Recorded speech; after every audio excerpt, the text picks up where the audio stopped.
नमस्कार मंडळी, कसे आहात?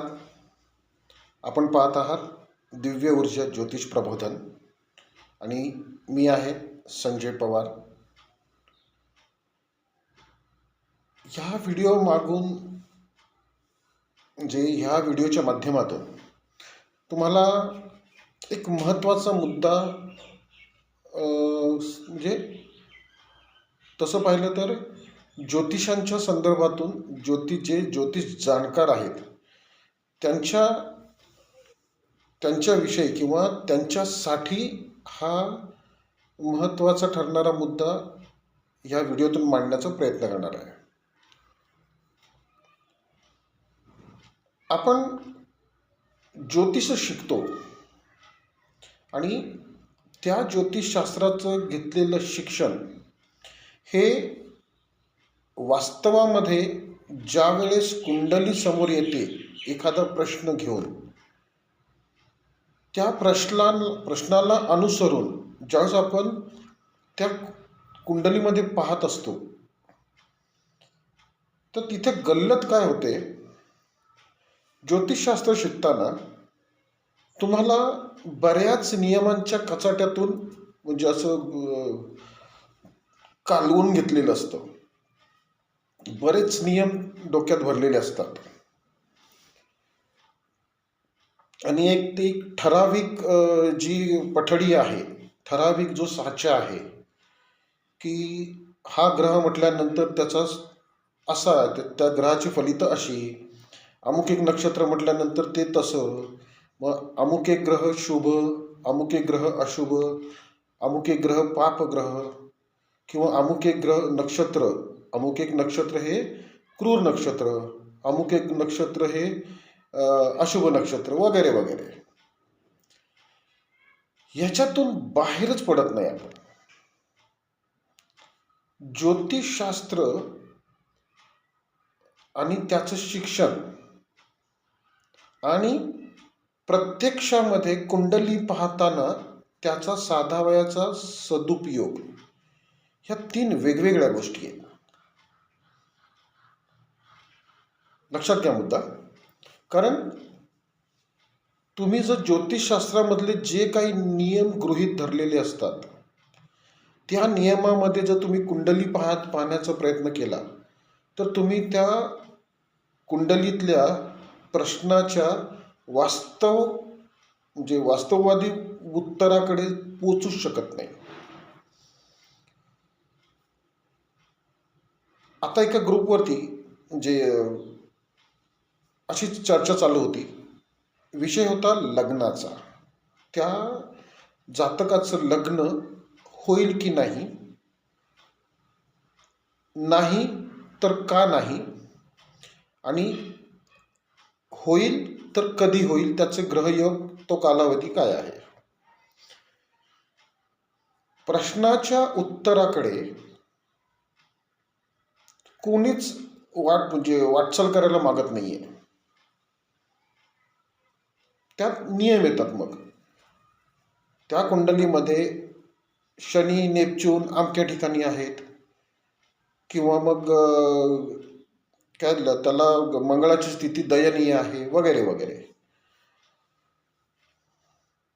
हे लक्षात घेत नाही आपण जी लग्न कुंडली पाहतोय ती कधीची आहे? जन्माच्या वेळेची ग्रहस्थिती आहे की नाही? त्या स्थितीला आत्ता ह्या 35व्या वर्षी, म्हणजे ज्या कुंडलीवरती चर्चा चालू होती त्या जातकाचं वय सध्या 34-35 चालू होतं, जे आहे. त्याला ह्या वयामध्ये 35 वर्ष जुनी ग्रहस्थितीवरती, म्हणजे त्या 35 वर्ष जुन्या ग्रहस्थितीच्या आधारावरती त्याला आत्ताच्या ह्या वर्तमानामध्ये त्याने उपस्थित केलेल्या प्रश्नाचं उत्तर सापडेल का? नाही ना. हाच मुद्दा तुम्हाला हायलाइट करायचा आहे. ज्योतिषीय कुंडली शास्त्र हे आपल्याला वर्तमानात प्राप्त असलेल्या ग्रहस्थितीला जुळवून पाहायचं असतं. ते जुळवून पाहताना विचारलेल्या प्रश्नाचा होय किंवा नाही, किंवा शुभ फलित आहे की अशुभ फलित आहे, ह्या दोनच गोष्टींभोवती ते उत्तर असते की नाही. मग हे त्याच्यामध्ये हे बाकीचं सगळं तिरपांगडं सगळं घालायची गरज काय. साधा प्रश्न असतो, लग्न होईल की नाही, तर लग्न होईल. मग ते टिकेल की नाही, त्याचा पुन्हा आपल्याला ते टिकेल तर टिकेल, नाही टिकणार तर नाही टिकणार. टिकेल तर त्याला जे त्याला काय म्हणतो आपण, एक्सप्लेनेशन देण्याची गरज नसते. पण नाही टिकत असणार तर का नाही टिकणार, अशी कुठली ग्रहस्थिती आड येणार आहे त्याला.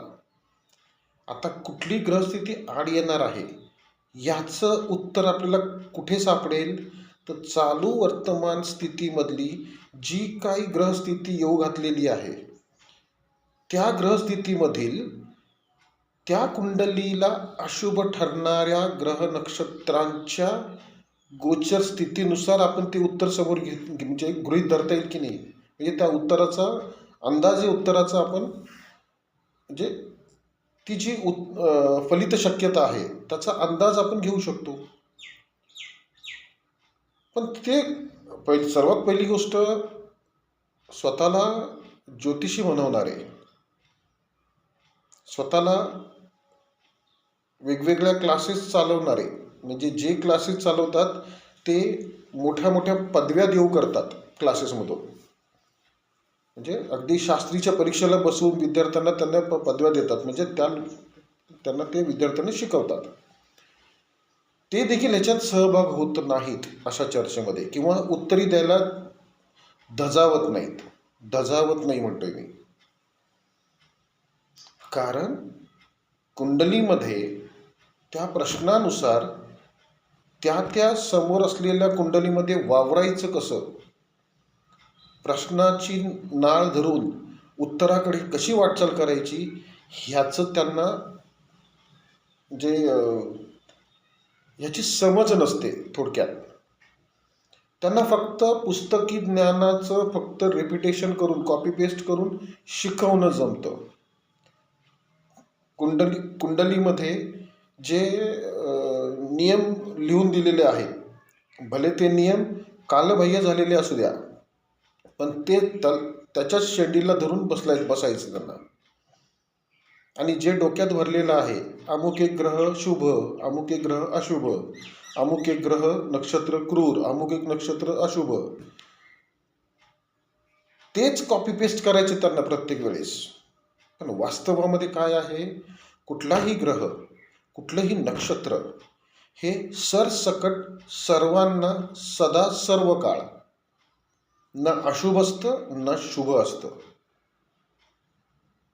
प्रत्येक फलिताची फलित स्थिती ज्या गोचर स्वरूपातून आपल्याला म्हणजे टिपायची असते, पाहायची असते, त्यानुसारच फलित बदलल्या गेली पाहिजेत की नाही. तिथे आम्ही कच खातो, कारण आम्हाला एक साचेबद्ध पद्धतीने शिकवून दिलेलं आहे ना, आणि तेच शिकवलेलं आहे तसं तुम्ही कॉपी पेस्ट करता विद्यार्थ्यांना. मूळ कुंडलीचा म्हणजे कुंडली शास्त्राचा सदुपयोग आपल्या दैनंदिन जीवनात कसा साधायचा हेच लक्षात घेत नाही, किंवा लक्षात घ्यायला मागत नाही. ज्योतिषशास्त्र म्हणजेच कुंडलीशास्त्र हे आपल्या प्रत्येक जनसामान्यांना त्यांच्या वर्तमान आयुष्यामध्ये, दैनंदिन आयुष्यामध्ये त्यांचं प्रारब्धाचं कर्मभोगातीत जीवन जगताना कसं त्या जीवनाला सामोरे जायचे, त्याच्यातलं सहज सोपा सुवर्णमध्य साधणारा जो मार्ग आहे, त्या मार्गाचं दिशा मार्गदर्शन करणारं शास्त्र आहे की नाही हे. का नियमात अडकून पडायचे आणि पुन्हा पुन्हा तिथेच म्हणजे स्वतःला घोळत ठेवतात. प्रश्न साधा सिंपल असतो की आता जसं ह्या चर्चेमधला भाग होता की प्रश्न आहे सप्तम स्थानाशी निगडीत आणि द्वितीय स्थानाशी निगडीत लग्नाचा प्रश्न आहे. तर लग्नाच्या प्रश्नासाठी म्हणजे सहज सोप्या पद्धतीने, म्हणजेच ज्या पद्धतीमध्ये आम्ही कार्य करतो ज्योतिषीय, त्या पद्धतीनुसार अगदी पूर्वप्राथमिक जी पायरी आहे ती कुठली, तर जो विषय आहे तो कुठल्या स्थानाशी निगडीत आहे आणि त्या विषयाच्या संबंधित आणखीन कुठली स्थानं त्याला जोडल्या जातात, त्या स्थानातील राशीचा स्वामी आपण कन्सिडर करतो, म्हणजे गृहीत धरतो त्या प्रश्नाला उत्तर देण्यासाठी किंवा त्या प्रश्नाचं उत्तर शोधण्यासाठी. ह्या कुंडलीमध्ये धनु लग्न आहे कुंडलीचं. प्रश्न आहे लग्न होईल की नाही. तर प्रामुख्याने ह्या कुंडलीचा सप्तमेश बुध पाहायचा आहे आपल्याला आणि द्वितीयेश जो आहे तो शनी, तो पाहायचा आहे. ह्या दोघांची स्थिती पाहिल्यानंतर नेमकं पुढे काय बघायचं आपल्याला, तर त्या कुंडलीचा म्हणजे त्या कुंडलीला सुखस्थ चतुर्थेश कोण आहे. कारण समस्त सुखाचं मूळ स्थान आहे ना ते चतुर्थ स्थान, सुखस्थान म्हणतो आपण त्याला. आणि सुखस्थानाचं जे सुखस्थानाचा तो सुखेश आहे तो कुठे आहे, त्याची स्थिती काय आहे, एवढं जरी पाहिलं तरी योग्य ठरते की नाही. म्हणजे ह्या 3 ग्रहांची सध्याची गोचर स्थिती कशी आहे, त्यानंतर ह्या 3 ग्रहापैकी कोणाची महादशा चालू आहे, कोणाची अंतर्दशा चालू आहे, कोणाची विदशा चालू आहे, म्हणजेच प्रत्यंतरदशा चालू आहे, हे आणि त्याचा कालावधी काय आहे, हे एवढंच नेमकंच पाहायची गरज आहे की नाही. पण त्यात आपण सगळे हे उलटे सुलटे नियम त्याच्यामध्ये घुसवून उपयोग काय, येते लक्षात. मुद्दा असा की सर्व ज्योतिषांना हात जोडून विनंती आहे, कृपया प्रत्यक्ष वास्तवातील कुंडली शास्त्राकडे पाहायला शिका. आणि सगळ्यात महत्त्वाची गोष्ट म्हणजे ज्योतिष पाहताना कुंडली सापेक्ष ज्योतिष पहा. कुंडली सापेक्ष म्हणतोय मी, हे जे आखून दिलेलं आहे ना, रवी, चंद्र, बुध, गुरु, शुक्र हे शुभ ग्रह, मंगळ, शनी, राहू, केतू हे अशुभ ग्रह, ह्या कचाट्यातून बाहेर पडा. That is not the real astrology. खरी ॲस्ट्रॉलॉजी म्हणजे खरं ज्योतिष, प्रत्यक्ष प्रकट वास्तवातील ज्योतिष पाहायला शिका, त्या ज्योतिषावरती भाष्य करायला शिका. अशा वास्तवातील ज्योतिषीय कुंडलीशास्त्राचं अवलोकन करायला शिका आणि वर्तमानाशी सांगड घालायला शिका. येते लक्षात. आता हा म्हणजे प्रकर्षाने हा मुद्दा मला जाणवला, म्हटलं त्याच्यावरती एक व्हिडिओ देखील होऊन जाईल. आणि ह्या मुद्द्यासाठी सहज सोप्या ज्योतिषीय कुंडली शास्त्राचं आकलन करण्यासाठी ज्योतिषशास्त्रातलीच एक खूप सुंदर पद्धती आहे, सहज सोपी अगदी साधी पद्धती. त्याला आपण जन्म नक्षत्र गोचर पद्धती म्हणतो, म्हणजे ताराचक्र 9 ताराचक्र म्हणतात त्याला. ह्या 9 ताराचक्रामध्ये तुम्हाला तुमच्याच जन्म नक्षत्रानुसार तुम्हाला उभ्या आयुष्यामध्ये तुमच्या कुंडलीला कोणती नक्षत्र अशुभ ठरणारी आहेत, ती त्याची अशुभता कुठल्या स्वरूपातून समोर येणारी आहे एवढंच सांगितलं जातं. अशुभता दायक फल आणि तो कालावधी एवढंच दर्शवलं जातं, सांगितलं जातं, ह्याचं मार्गदर्शन केलं जातं. आणि तेवढंच पाहायचं असतं ना आपल्याला, कारण जे शुभ ठरणारं आहे त्याची ती शुभता आपण भोगतोच ना, आनंदाने भोगतो. आपल्याला काळजी असते फक्त अशुभतेची. तर त्या अशुभतेला फक्त तुम्हाला आपल्या कुंडलीतली अशुभता म्हणजे वेचता आली पाहिजे, पाहता आली पाहिजे, पकडता आली पाहिजे. आणि जरी ती पाहिली तर त्याच्यावरती तुम्हाला त्या अशुभतेला टाळण्यासाठी प्रयत्न नाही करायचे किंवा त्या अशुभतेला नष्ट करण्याचे प्रयत्न नाही करायचे, कारण ते प्रयत्न करण्याची आपली पात्रता नाही आहे. येतं लक्षात? आपल्याला काय सांगितलं आहे ज्योतिषशास्त्रामध्ये, तुमच्या जन्मनक्षत्र गोचरीने तुम्हाला जे अशुभ ठरतं म्हणजे विपत्तीकारक नक्षत्र, प्रत्ययकारक नक्षत्र आणि वधकारक नक्षत्र, एवढीच अशुभता आपल्याला जीवनामध्ये वेगवेगळ्या विषयांमधून समोर येते. तर त्या अशुभतेला ना टाळता येत ना नष्ट करता येत. तर त्या अशुभतेला आपल्याला शुद्ध संतुलित राखायचं असतं. त्या अशुभतेमधली अशुभता ही शुद्ध करायची असते आणि त्याच अशुभतेतली अशुभता शुद्ध झाल्यानंतर त्या अशुभतेमध्ये शुभता वाढणारच की नाही. आणि हे तुम्हाला दैनंदिन पातळीवरती सहज करता येण्यासारखं असतं,